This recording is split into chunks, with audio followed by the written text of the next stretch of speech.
I am standing in a Parisian cul-de-sac staring at an armless and braless stone goddess, the soft scent of toasting sesame seeds drifting into my nostrils through an ever so slightly open window. This moment right now, would mean a lot more to me, I think to myself, especially the goddess, if I had eyes, which due to some misguided life decisions I presently do not. Deciding at once to repair this ocular deficit, for it is becoming noticeable, and begin to appreciate the simmering miraculosity of observable life, I pop into this neighbouring optician's and, in the liberated manner of a young bum in gay Paris, purchase a huge number of eyes from a man hauling a large eye sack. When I return to the cul-de-sac, however, and try to reappraise the armless stone woman with my newfound vision, I can barely see her anymore, so overburdened am I with eyes. Not at all taken with this, I pop back into the optician's and, in what my lawyers assure me was a legal move, tear out my eyes and toss them into a nondescript machine to incessantly swallow the light of a more suitable vision chef.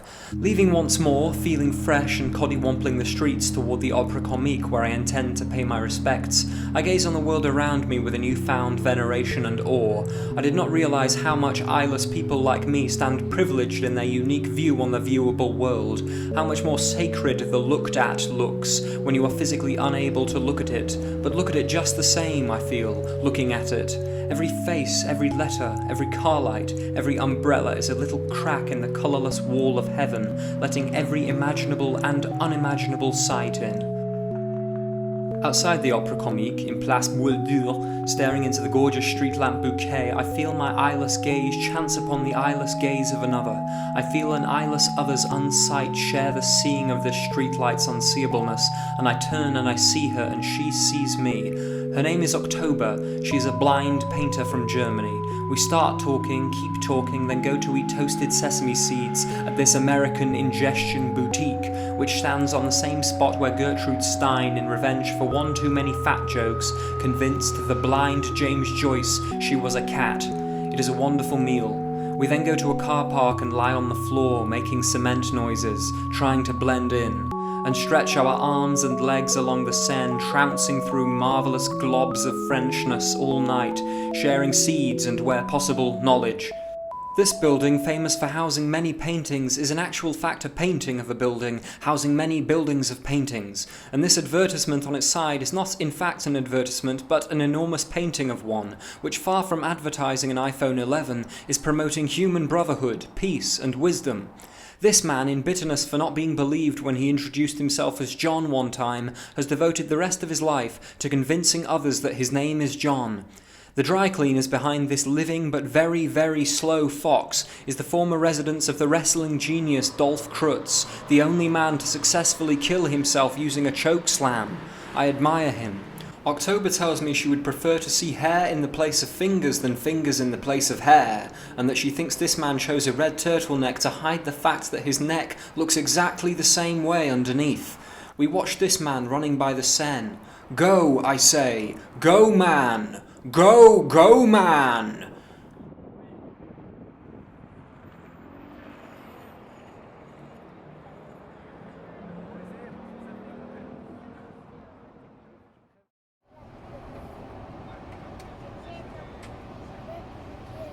The next day we wake up on a bus that we fell asleep on the night before.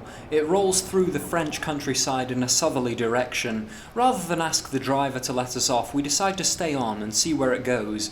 It makes one stop in Lyon, which seems nice, but we never figure out how to leave the car park, whose floors are strewn with the skeletons of those who have tried to escape it previously. So we keep going south. We talk to this man who claims to be the son of the man who invented the QWERTY keyboard and start looking at the mountains in rapture. Bravo mountains, I say, practicing my Italian as we go in that direction. I ask October whether she would find the mountains as beautiful as she does if she knew that they were computer generated. She says no. But if you're as Epicurean as you say you are, I say to her, then how exactly do you distinguish between a computational and a natural process, the latter being as reducible to spin up, spin down, to matter, antimatter, light and shade, in stubbornness as deafening to a 10-fingered primate mind and heart as any bleep bloop box trading in zeros and ones? Is not the nature of things simply the computability of things when reality is reduced to those swells and fulgurations of base matter, the basest matter, wherein we, standing at the ladder top of thought, in and read the code of being? She says no. I appeal to you then, viewer. Would these rocks be any less impressive for being the offspring of an automaton god, whirring his mechanical fingers in thoughtless darkness? Would their height lose its height, or their shape its jagged splendour, coming from a digital rather than a fleshy hand? Must we hold nature in esteem as the primordial ape men we were, and not as the exalted computer builders we are? The moon emerges, and we cheer its celestial hike along the rugged path, leaving its footprints of light on the mountain tops, and giving the eyes of these border towns a comfort it will never know about.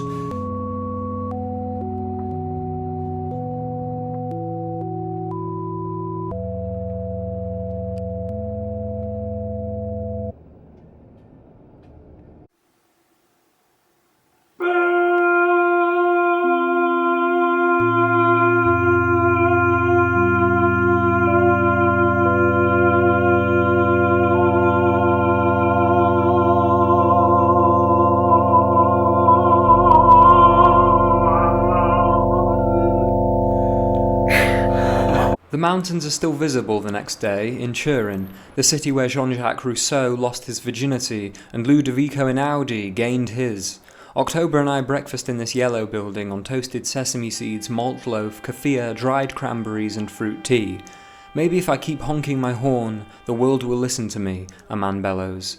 When we leave the building, I get a job with Google translating Italian graffiti into English. This one says, "The nursery cannot be touched." To the "non lo so, riqualificazione," we react with the struggle. This one says, "The nursery school lives too." This one says, "Black God," in Spanish. This one says, "This garden was made by a group of volunteers from this quarter.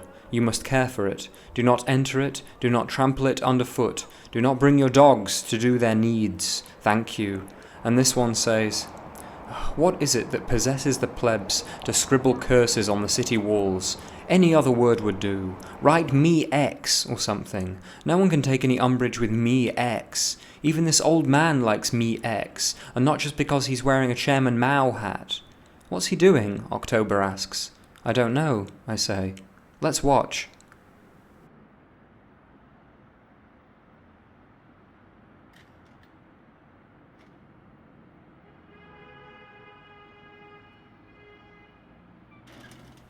We agree that we are glad we saw that. It's nice to wait for people to do things sometimes, like watching the tide come in.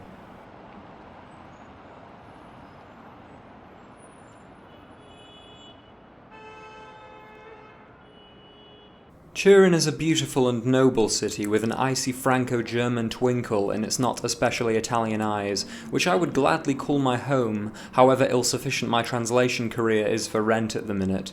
October and I start our day by going into this orange building and asking for soul-destroying office work, which we receive promptly from a desperate Italian government.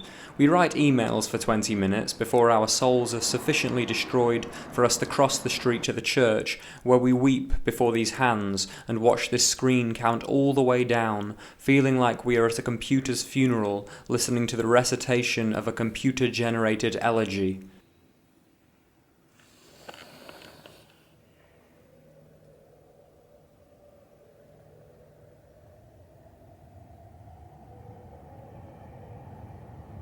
October asks me whether I think funerals will disappear once artificial intelligence has replaced humanity, or whether machines will invent souls for themselves, as necessary to them as the human soul was to our ancestors in their mechanical hunter-gatherer initiation to personness. I respond that artificial intelligence has already replaced humanity, and that humanity has more soul than it ever did. What is the soul but pan-computational omnipersonality? You can't cross the street anymore without making your way into the para-singularity, geysers of irreducible oneness blazing from every pore of your flesh. "Excuse me," October says. "Pardon," I say, "let me clarify. God is a robot and made mankind in his image. Catholicism forever." "Why must you bring Catholicism into everything?" October asks. "Because I am the only Catholic man left on earth," I say, "and must roar like a lion in defense of my faith, like Father Mike Schmitz of Ascension Presents." This discourse makes us hungry, so we go to the market, the biggest in Europe, and assemble a cornucopia while ruminating aloud over the question of whether robot artists will paint electrical sockets in the same way human artists paint fruit, or circuit boards the way we paint each other naked, or shut down loading screens the way we paint sunsets. Far from being our least mechanical pastime, art shows the human being at their most mechanical. It is the most automatic and pure function of a human mind. The most human act is at once the most mechanical, and the most mechanical human is the artist. An artist is one from whom nature has not yet slipped into a million misinterpretations and originalities, one who, having no good ideas of their own, copies and pastes nature with breezy gaiety and filial affection, knowing full well that it copies and pastes itself, each fruit a blatant rip-off of the fruit whose seed grew the tree who bore it. A true artist is a painting of themselves first, and themselves a far, far second. I like paintings of fruit where you really want to eat the fruit, and October likes paintings of fruit where you have no idea it's a painting of fruit. I wonder what category these pictures of fruit fit into. After collecting virtually every ingredient known to man, we cook them in this apartment window, and the luminosity of our cooking is mistaken for the reflected light of the sun. From the balcony, while we eat it, we watch these clothes. Really, I would take Torino over many an objectively superior city. Never have I found the air on a city street so welcoming to my lungs. The fact it is the most overpolluted city in Europe does nothing to quell my giddy, greedy inbreathing. I could breathe here all day long, and I do. When I reflect back on every breath I have ever taken in my life, all of which I recall with total clarity, I am forced to concede that on the whole breathing out is a far more pleasurable affair than breathing in. We have arrived in Turin the day after the anarchist government turned off all the city's traffic lights, liberating its citizens from their colourful tyranny.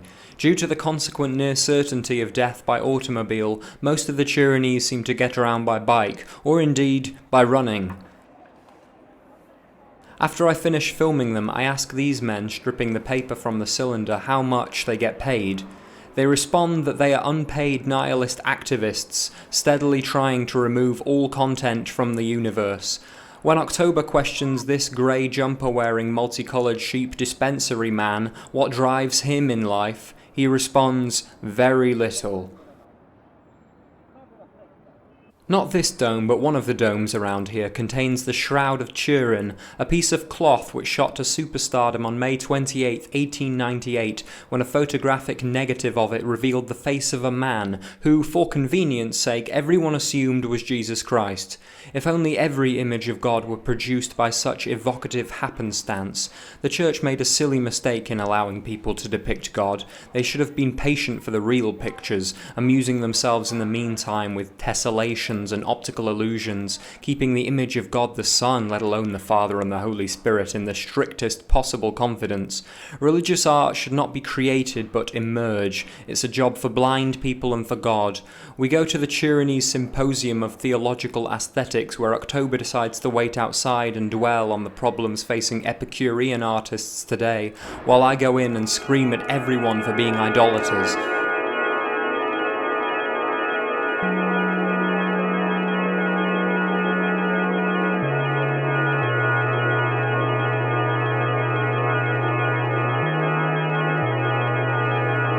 We then go by the river and over a toasted sesame seed to rally or two, lounge by the university, watching a gang of Italian youths fraternising jollily, no doubt about their terrifying communist beliefs.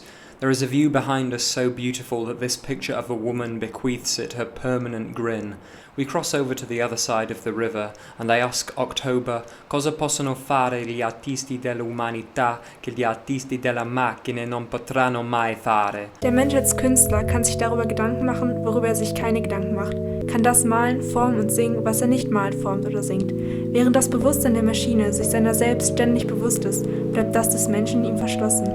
Der Geist der Maschine ist ein fruchtbarer und gut gepflegter Garten, der menschliche Geist jedoch eine gewaltige, unkultivierte Wildnis.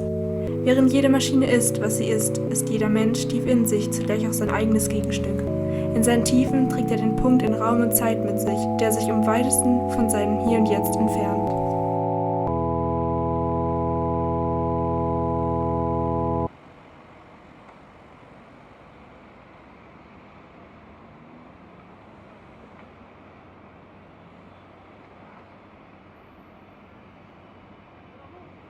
We walk home in the failing light and talk about how, in combination with pistachios, dates, honey, lemon juice, cannellini beans, miso paste, grape molasses, coriander and flour, there is the potential for sesame seed-based gastronomical ecstasy. We can't wait to find a home and start cooking and give our dish a German name like Klobenschulder. Sometimes I feel as if the world hasn't happened yet, as if all the paintings have yet to be painted and all the mountains have yet to be summited. We stand and imagine all the experiments left to conduct on the world around us. Something as obvious as bread is still hidden, we are sure of it, as sure as we are that there is a picture so beautiful that no one would ever rip it from this post. We look at this pair of shoes for a while, then run around this garage, dizzy with its openness, bumping into bollards and buses, before retiring into this apartment to cook up another meal, which is mistaken for the sun itself, room-bound. After our Klobenschulder and before the Sonne-Untergang, we go for one last Abendspaziergang and try to resolve the question of what a human artist is to do in an age which sees no difference between the caveman who painted on the wall and the one who didn't. We decide, for our part, we want to do to the human heart and mind what the sunset does to these windows. That night we have an intense 9-hour silent disco.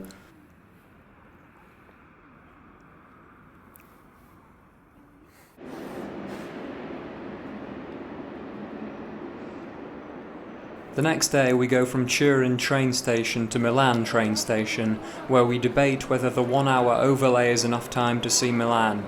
It is, but only the train station. We ride this ramp and try to imagine standing on one our whole lives, being taken everywhere we need to be taken at the speed we need to be taken at. So much of our lives when we die will have been spent motionless on moving machines. In the same spirit we board another train, out of the city.